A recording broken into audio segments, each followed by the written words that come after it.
my old spot.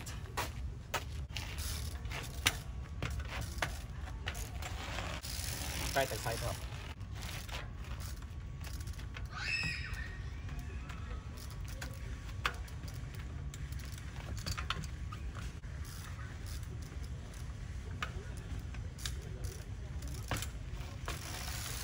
Let's try the lunge.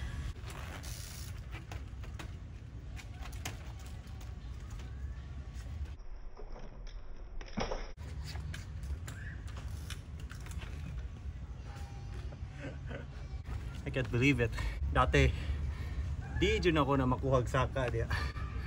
And karon, I can reach it with a lunge. Rolling.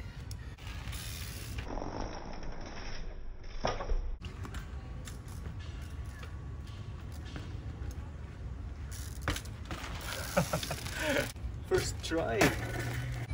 Dito na naman, stem height.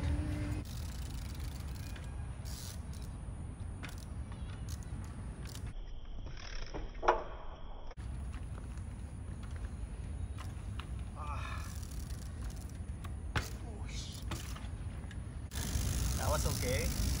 How about lunge? It's just too steep.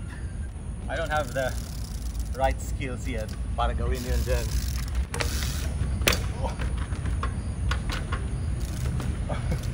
Wala na. There's no more space. If bottom bracket would be higher, then maybe. But for now, no. Doon siguro sa mas mababa konti. It's a little higher kaysa yung kanina, pero it's not as high as this one. So let's try that.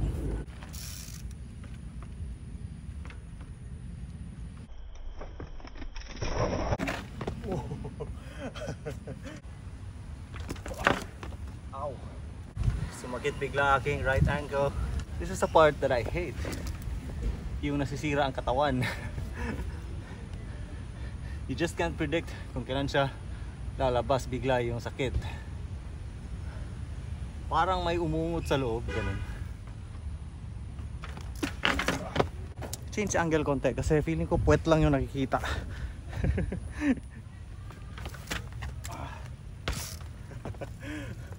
This is one trick na minsan ko lang napapractice, kaya I don't like this trick.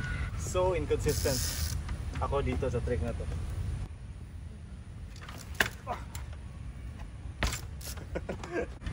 Try some more. The fun part pag napapractice ka na may camera is you will be forced to perfect the trick. Whereas kung wala kang camera, pag pagod ka na, rest na agad or practice ka ng iba. But pag may camera ka, you will be forced talaga. You'll be forced na tapusin yung tinart mo. And that's what makes it fun.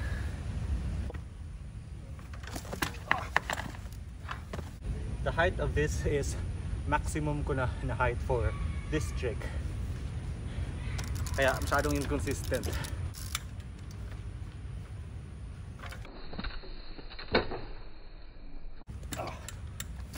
There we go.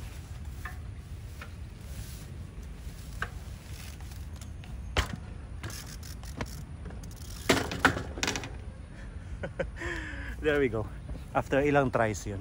The good thing is, pag on the next day, magkakaroon ng muscle pains and hopefully yung muscle memory magsisink in.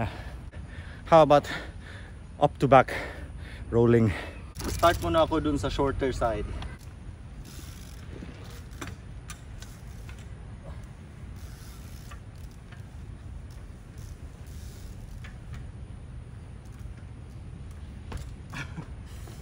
Okay na yun.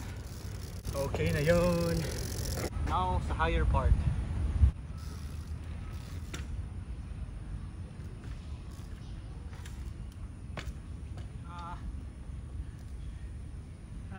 Not counted.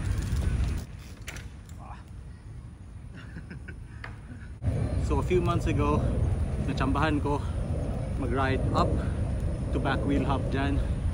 But that was only once lang talaga nangyari. Oh my god, nag-ulan.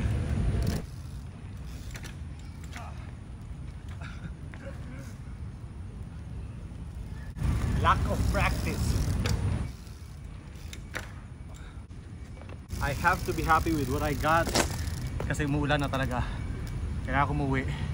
And ang finale ko dito, ang goal ko dito na park today is hindi ko pa nakakamit, which is the 90 centimeter side hop using the 24-inch bike.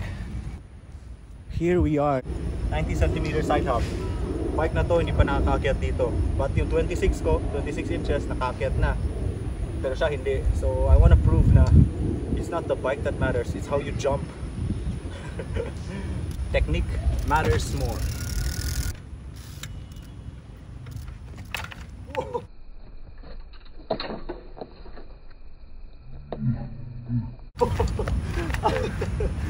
First try. First try. What? First try. Kailangan jud kursunada jud kay ka. Ang problema ko dati was yung aking pag-tuck. Hindi nag-tuck yung aking legs pag nasa taas na. Ang front wheel kaya niya, pero ang legs ko hindi nakakatak na maayos. Yeah, so happy with that. I guess kailangan ko na umuwi kasi ulan na. Oh wait, running pala po na. Rolling to pedal up.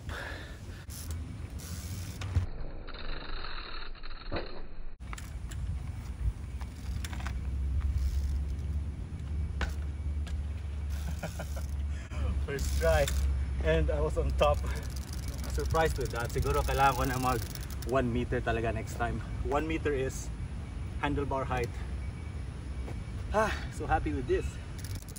For a couple of days now, nagpractice ako ng flatland BMX, kaya medyo naiwanan ko konti ang trials. But I'm just so happy with what I got today. May isang trick pa pala na dapat kong practicean. I'm gonna need some upper body strength for that trick, kaya I'm gonna try to exercise upper body strength today before I go home. Sana hindi maglakas ang ulan. Let's go.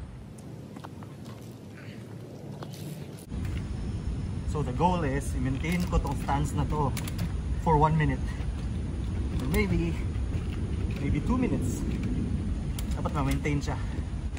This way ma-practice yung upper body strength, because the trick that I'm gonna learn will be ganitong klaseng stance.